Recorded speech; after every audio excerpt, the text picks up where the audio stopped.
যে খুবই খারাপ একটা নিউজ ছিল বাংলাদেশি স্টুডেন্টদের জন্য। আহ, যে গত ৩-৪ মাস আগে বাংলাদেশ অ্যাসেসমেন্ট লেভেল 1 এ উন্নীত হয় এবং ক্লিয়ার করার জন্য আজকে আমার ভিডিওতে বসা। সো যারা ইনকামিং স্টুডেন্ট আছেন, আহ, এই বছর অথবা নেক্সট ইয়ার আসবেন, ওইভাবে ডকুমেন্ট রেডি করতেছেন অথবা মেন্টালি প্রিপারেশন নিচ্ছেন, আপনাদের জন্য আমার বলা, যদিও বাংলাদেশ লেভেল 1 থেকে লেভেল 3 তে ডাউনগ্রেড করে, খুবই মানে রেডিকাল একটা চেঞ্জ আসছে। বাট এটাতে ভয় পাওয়ার কিছু নেই। আজকের ভিডিওতে আমি কথা বলবো ৩টে বিষয়ে। একটা হচ্ছে এই যে ডাউনগ্রেডটা এটা কেন হলো, এটার ইম্প্যাক্টটা কি হবে স্টুডেন্ট ভিসা অ্যাপ্লিকেশনে এবং ভিসা গ্র্যান্ট ইস্যুতে। ৩ নাম্বারটা হচ্ছে আপনি কিভাবে নিজেকে ভিসা রিজেকশন থেকে সেভ করতে পারেন। সো এই ৩টে বিষয় নিয়ে আমি কথা বলবো, ভিডিওটা না টেনে শেষ পর্যন্ত দেখার রিকোয়েস্ট করছি। শুরুতে আসি, কেন এই চেঞ্জটা, অ্যাসেসমেন্ট লেভেলের এই যে একটা বিগার চেঞ্জ, এটা কেন হলো। বিকজ আপনারা যদি দেখেন যে যখন বাংলাদেশ অ্যাসেসমেন্ট লেভেল 1 এ আসছে এবং তখন একটা নিউজ সব দিকে চলে আসছে, স্পেশালি আমাদের দেশে, যে এখন বাংলাদেশ থেকে স্টুডেন্ট অ্যাপ্লিকেশন করলেই ভিসা অ্যাকসেপ্ট হয়। পরেও অনেকগুলো ফেক ডকুমেন্টস রেডি করে তাদের ভিসা লঞ্চ করে। সো যখন ভিসাটা লঞ্চ হয়, তখন ভিসা অফিসারের কাছে শুধুমাত্র ফাইন্যান্সিয়াল ডকুমেন্টস বাদে সব ডকুমেন্টসই কিন্তু অ্যাসেসমেন্ট লেভেল 1 এ সাবমিট করতে হতো। তো সে কিন্তু দেখতে পারে এবং তার যখন মনে হবে যে না, আমি তাকে ফার্দার কোয়েরি করব, ফাইন্যান্সিয়াল স্টেটমেন্ট বা ইনফরমেশনের জন্য ফার্দার আস্ক করব, তখন কিন্তু সে চাইলে এটা আস্ক করতে পারে এবং স্টুডেন্ট এটা দিতে বাধ্য। সো এই যে ধরেন, শুরুতে একটা সস্তা এজেন্সি বললো যে এখন আর ফাইন্যান্সিয়াল ইনফরমেশন দেওয়া লাগে না, তোমার টাকা না থাকলেও চলবে, অসুবিধা নেই। বা সে এই ফাইন্যান্সিয়াল ইনফরমেশন বা স্টেটমেন্ট ছাড়া ভিসাটা লঞ্চ করলো এবং এটার সাথেও কিছু ফেক ডকুমেন্টস রেডি করে লঞ্চ করলো। সো আমি ভিসা অফিসার, আমার কাছে মনে হইলো এই জেনুইন স্টুডেন্ট না, আমি তার কাছে ফার্দার কিছু কোয়েরি করলাম, তার মধ্যে একটা হচ্ছে ফাইন্যান্সিয়াল স্টেটমেন্ট দেওয়া। সো সে একটা কোনো রকম ভাবে ফেক একটা ডকুমেন্ট রেডি করে সাবমিট করলো এবং আমি যখন দেখলাম, আমি যখন বের করলাম এটা জেনুইন না, সাথে সাথে আমি তাকে রিজেক্ট করলাম। সো এখানে দুইটা জিনিস consequence. Number one, fake document দিয়ে ভিসা লঞ্চ করলেও ভিসা অ্যাকসেপ্ট হওয়ার সুযোগ নাই। তার মানে আমি ফেক ডকুমেন্ট দিয়ে অ্যাপ্লাই করছি, আমার ব্যাংকে ডিপোজিট নাই, আমি এটাকে এডিট করে দিয়ে দিলাম এবং শেষ পর্যন্ত রিজেকশন খেলাম। তার মানে আমি আমার নিজের তো ক্ষতি করলামই। ২ নাম্বার যেটা সবচেয়ে বড়, সেটা হচ্ছে সকল বাংলাদেশের উপরে এটা নেগেটিভ একটা ইম্প্যাক্ট। এবং আমি একটা ডেটা দেখাবো, এভরি ইয়ার বাংলাদেশের জন্য বাংলাদেশের স্টুডেন্টরা যা অ্যাপ্লিকেশন করে তার কত পার্সেন্ট ভিসা গ্র্যান্ট হয়। আমার স্টাডির সাথে কোনো কানেকশন নাই, সেটা কিন্তু ইউনিভার্সিটি কলেজগুলা রিপোর্ট করে এবং তাদের সিওই গুলা ক্যান্সেলও করে দেয়।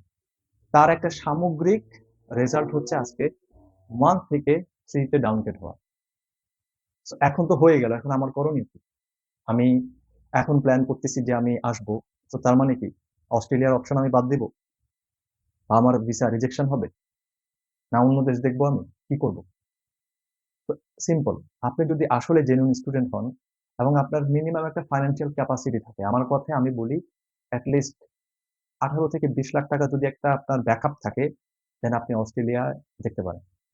সো ইম্প্যাক্টটা হবে এখন, আপনি ভিসা লঞ্চ করার পরে ভিসা অফিসার, যেহেতু আমরা এখন লেভেল 3 তে, এখন আপনার প্রত্যেকটা ডকুমেন্টস ভিসা অফিসার খুব ভালো করে চেক করবে।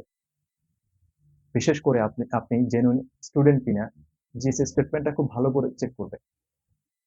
ওখানে যেই 4টা 5টা কোশ্চেনিয়ার আছে, সেগুলা তারা ভালো করে দেখবে এবং রিলেট করার চেষ্টা করবে যে আপনি আপনি এখন অস্ট্রেলিয়াতে যে আসছেন, সেইটা আপনার ক্যারিয়ার প্ল্যানের সাথে ম্যাচ করে কিনা।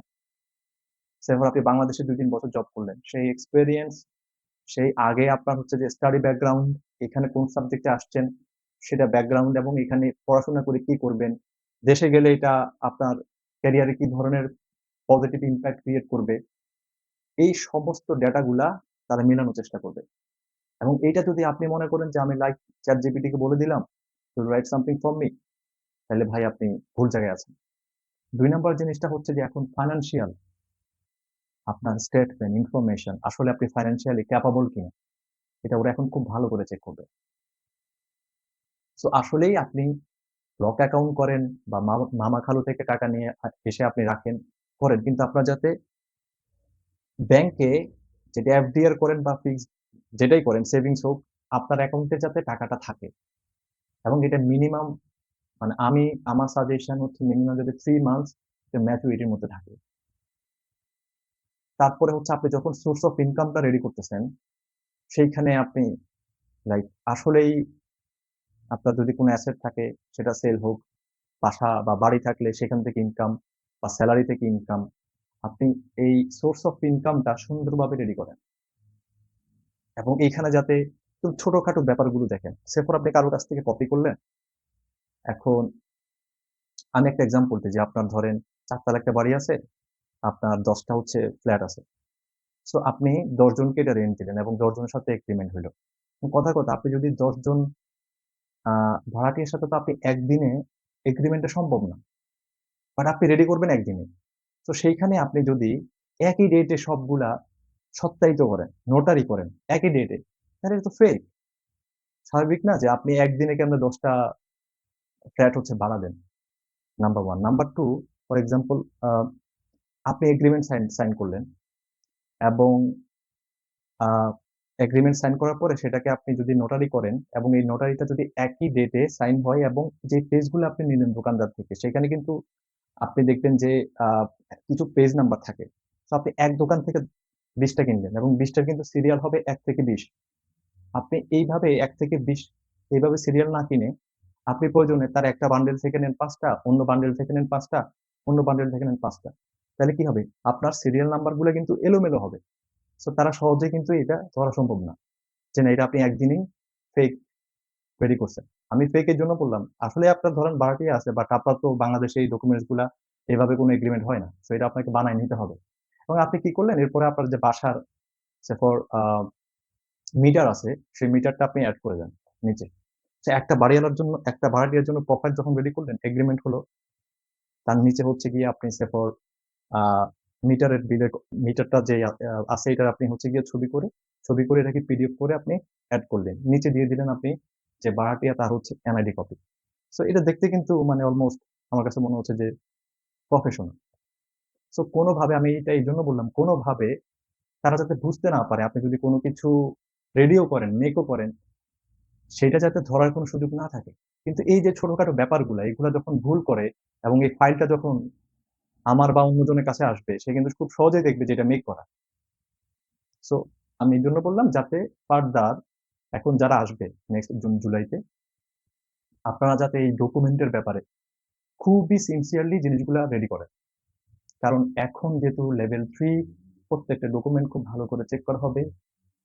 আমি আবারও বলি জিএস স্টেটমেন্ট, আপনি জেনুইন স্টুডেন্ট কিনা, যে কোয়েশ্চেনিয়ার গুলো থাকে সেগুলো খুব ভালোভাবে নিজে রেডি করবেন।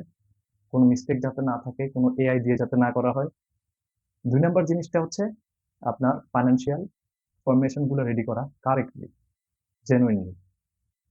নিজেকে সেভ করবেন এইভাবে যে প্রত্যেকটা ডকুমেন্টস আপনি নিজে দেখবেন, নিজে রেডি করবেন, আরো ২-৩ জনকে দিয়ে চেক করাবেন। কোনভাবে কারো চোখে কি ধরা পড়ে আপনি এইটা আজকে রেডি করছেন? ইজি। সো আমার কাছে ফাইনালি যেটা মনে হচ্ছে যে ভয় পাওয়ার কিছু নাই। বাংলাদেশ থেকে এমন না যে বাংলাদেশকে ব্ল্যাক লিস্টে ফেলে দিছে, বাংলাদেশকে ব্যান করে ফেলছে, আর কোন স্টুডেন্ট নিবে না। স্টিল আগে যেভাবে স্টুডেন্ট নিত এখনো ঠিক একইভাবে নিবে। জেনুইন স্টুডেন্ট তাদের যদি ফাইন্যান্সিয়াল ক্যাপাসিটি ওকে থাকে, ডকুমেন্টস ওকে থাকে, আপনি আসলে পড়তে চান এটা ভালোভাবে এক্সপ্লেইন করতে পারেন, তাইলে আপনার জন্য অস্ট্রেলিয়া ওপেন।